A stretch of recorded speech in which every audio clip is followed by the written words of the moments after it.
Hello श्रोताओं, नमस्कार। स्वागत है आपका मेरे चैनल अनुगुंज पर।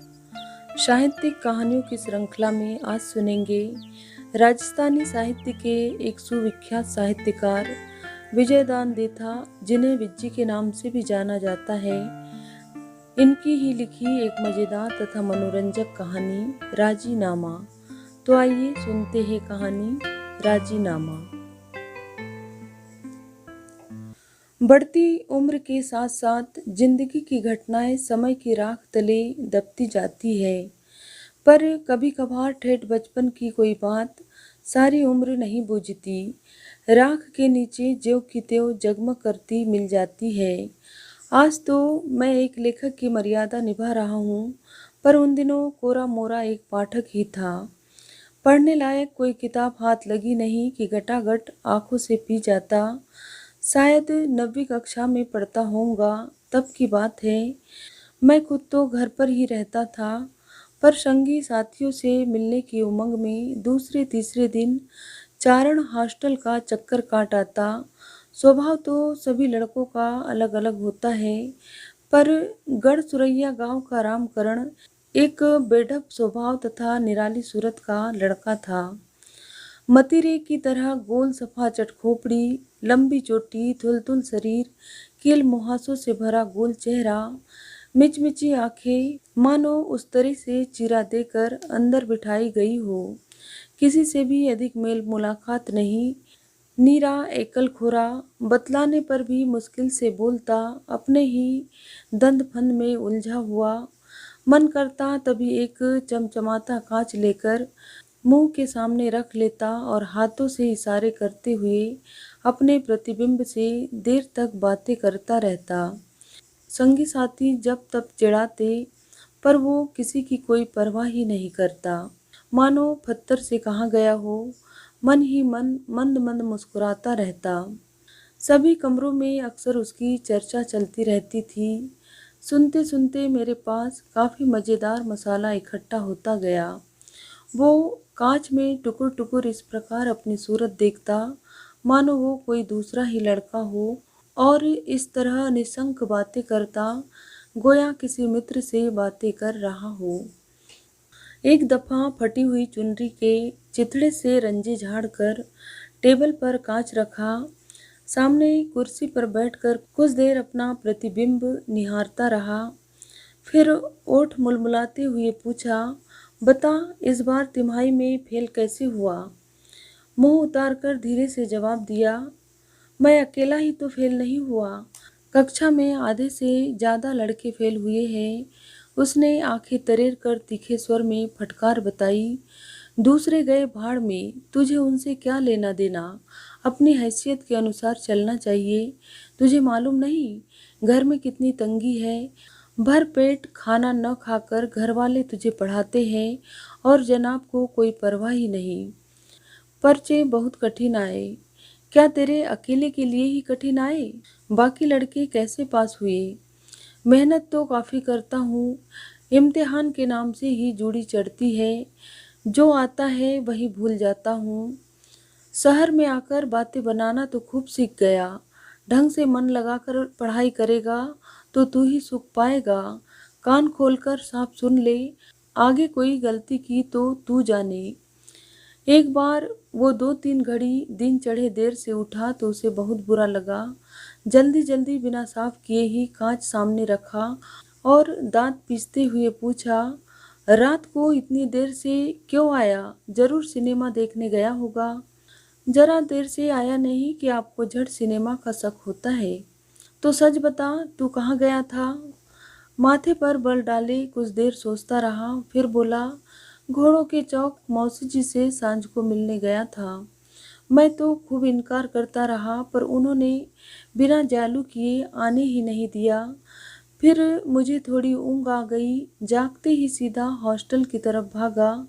विश्वास ना हो तो तुझ पर और विश्वास, मैंने सब पता कर लिया है। कर्णिदान और राम बज्म के साथ हजरत चार भुजा टाकीज में पधारे थे। तुझे कितनी बार समझाया, इन लफंगों का साथ मत किया कर। मेरे सामने झूठ संवारना चाहता है। तू कहे तो उन्हें रूबरू बुलाकर पूछूं।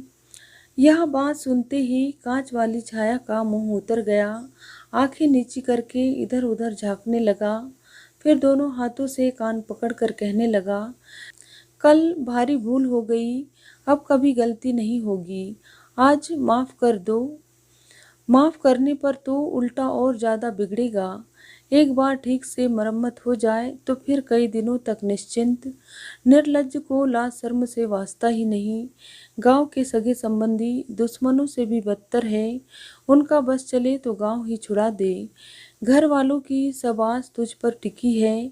जो त्यो वकालत पास कर ले तो घर वालों की तकलीफें सार्थक हो, वरना सबकी आस पर पाला पड़ेगा सो तो पड़ेगा ही, पर तेरी गत भी कम नहीं बिगड़ेगी। वही हंसिया, वही घास, वही कुल्हाड़ी, वही लकड़ी, वो ही हल, वही धूप, वही पसीना, वही लू, वही झोपड़ी। ठीक मन लगाकर नहीं पढ़ा तो तेरे कांटे तेरे ही चुभेंगे। फिर मिची आंखें फाड़कर कांच के सामने देखता, भला इसमें मुंह फुलाने की क्या बात है। भलाई की बात भी कड़वी लगती है। ये दिन तो कुलाचे भरते निकल जाएंगे, फिर बेहद मुसीबतें उठानी पड़ेगी। अरे, कांच में यह गधे का चेहरा कहाँ से उभर आया। कहीं पीछे कोई तो नहीं खड़ा है। उसने झिझक कर पीछे देखा, कुछ भी तो नहीं। फिर सामने मुंह करने पर अपना ही चेहरा साफ दिखता, जगह जगह कीले ही कीले। ओहो, कुजे की तरह ये कान इतने लंबे कैसे हो गए। आंखें बंद करके वापस खोलता तो कान फिर वैसे ही हो जाते। कान की लौ पकड़ पकड़ कर बार बार जोर से खींचता, चिट्ठी उंगली से कान का मैल निकालता। एक बार देसी डर्रा पीने से मिचरी आंखों में भी रंग आ गया। कांच में देखा तो शक्ल अनजानी सी लगी। नजर गड़ाकर पूछा, तू कौन है भाई। तू है वो ही मैं हूँ, मैं हूँ वो ही तू है। हाँ, फिर मैंने पहचाना क्यों नहीं। वो तू जाने, शायद दारू पीने से आंखों की रंगत बदल गई हो। क्या तूने फिर दारू पी। मैंने नहीं पी, तूने पी। उसके बाद दोनों हाथों से सिर पकड़े वो थोड़ी देर बैठा रहा। फिर मुश्किल से हिम्मत करके उसने कांच की तरफ देखा। सिर पर ये दो सींग कैसे उगाए। आगे देखने की हिम्मत नहीं हुई। कुर्सी पर से झट उठ खड़ा हुआ, अपने हाथ से छुपाई हुई बीड़ी माचिस लाकर वापस कुर्सी पर बैठ गया। उल्टी बीड़ी सुलगाकर लगते ही दो तीन कस खींचे। धुएं के छल्लों से कांच की चमक धुंधली पड़ गई। इस बार कांच में बकरे का चेहरा नजर आया, लटकते हुए कान, सिर पर दो नुकीले सींग। कहीं इस कांच की रंगत तो नहीं बदल गई। वो झुंझला कर खाट पर लेट गया। फिर उसने काफी दिनों तक कांच नहीं देखा। एक बार गुस्से में तमतमाकर उसने कमरे का ताला खोला, ठोकर से दरवाजा उगाड़ बस्ते को खाट पर पटक दिया। कांच सीधा करके सामने कुर्सी पर बैठ गया। कांच पर गर्द ही गर्द जमी थी। अकस्मात उस गर्द के भीतर से एक चेहरा प्रकट आया। उस पर नजर पड़ते ही वो कहने लगा, आजकल साहबजादे छोकरियों के पीछे भटकने लगे हैं। अब तो पूरी बात ही बिगड़ गई।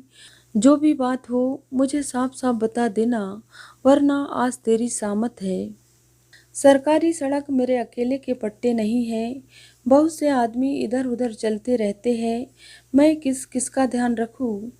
तूने खास ध्यान रखकर पीछा किया, तभी मुझे इतना गुस्सा आया। पहले तो कभी मैंने ऐसा उल्हाना नहीं दिया।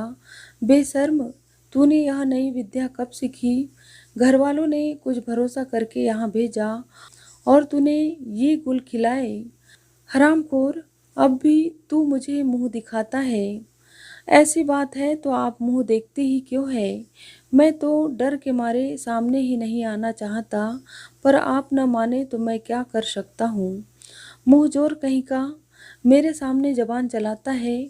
खबरदार, ज़्यादा बकवास की तो जबान खींच लूँगा। यह बात कहकर वो गुस्से से ओठ चबाने लगा। फिर दो तीन मर्तबा गमछा झटक कर कांच की धूल झाड़ी, चेहरा मानो उल्टा उसे ही आंखें दिखाने लगा हो। चोरी और सीना जोरी, थोड़ी बहुत भी शर्म हया हो तो चुल्लू भर पानी में डूब मर। घर वाले तो छाछ दलिया खाकर जैसे तैसे जून पूरी करते हैं। जनाब के लिए घी भेजते हैं, गोंद के लड्डू भेजते हैं। उनके सपनों के साथ दगा करके तू छोकरियों के पीछे डोलता फिरता है। मेरे भी तो कुछ सपने होंगे, तेरे कैसे क्या सपने हैं। सपनों जैसे सपने, मेरी उम्र के मुताबिक सपने। फिर घर वालों के सपनों का क्या होगा, घर वाले जाने।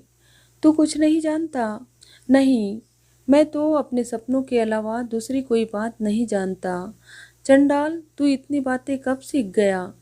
ये बातें आप ही आती है, कहीं सीखने की ज़रूरत नहीं। बकवास बंद करता है कि लगाऊं दो चार झापड़। यह बात कहते ही उसे गुस्सा आ गया। तड़ातड़ 5-7 एक लाफे रसीद कर दिए। गाल लाल हो गए, आंखें छलछला आई। आगे शक्ल देखने का साहस नहीं हुआ। थोड़ी देर सिर झुकाकर बैठा रहा, फिर गर्दन उठाकर मीची मीची आंखों से कांच की ओर देखा। अभी तक गाल लाल थे, 3-4 एक कीले फूट गई थी। आखिर हिम्मत हारते हुए अंतिम धमकी दी, अब कभी छोकरियों के पीछे डोलते देखा तो गर्दन मरोड़ दूंगा। कुछ उज़र नहीं मिला। आंखों में आंखें डालकर वो अपना प्रतिबिंब तब तक देखता रहा जब तक कि शीशे वाला प्रतिबिंब धीरे धीरे लुप्त नहीं हो गया। कि अचानक वो झिझक कर खड़ा हो गया, बड़बड़ाते कहने लगा, यह कैसी अनहोनी बात हुई। कांच में अपना चेहरा ही नहीं दिखाई देता। फिर वो बावले की तरह दौड़ता हुआ हॉस्टल से बाहर गया। हलवाई दुकान से एक दही थड़ी और एक लड्डू लाया। वापस कुर्सी पर बैठ कांच में देखा तो चेहरा साफ दिखाई दिया। गालों पर ललाई काफ़ी कम हो गई थी। अब रिसना छोड़, ले यह मिठाई खा। मैं कुछ नहीं खाऊंगा। मुझे मारा क्यों? अभी कहाँ मारा है? बदमाशी करेगा तो और मारूंगा। फिर यह झूठा दुलार क्यों?